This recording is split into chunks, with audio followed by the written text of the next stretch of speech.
आज धावे सत्तरी हांगासर एका 70 वर्साच्या जाणट्याची कूड एका बायन मेळिल्ली आसा।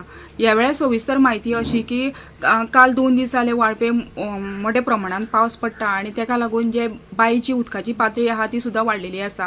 आज धावे सत्तरी हांगाचे जे कृषी खात्याची जी फार्म आसा ह्या फार्माचे जे काम करपी जे कामगार आहा ते जेन्ना सकाळी कामाक आयले तेन्ना तांकां तेंची जी बाय आहा ह्या बायचेर एक बॉडी तरंगतना दिसली।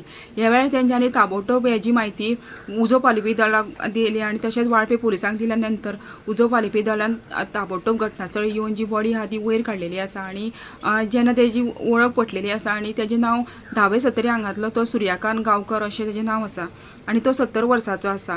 ह्या वेळार प्राथमीक अंदाज तेणी आत्महत्या केल्ले अशें आसा आणि तेणी कालच तेजो जीव जाल्लो अशें लोकांचें म्हणणें आसा। ह्या वेळार वाळपे पुलिसान बॉडी ताब्यात घेतलेली आसा आणि फुडलो तपास करीत आसा। वाळपेच्यान गोमंतक टीव्ही खातीर सपना सामंत।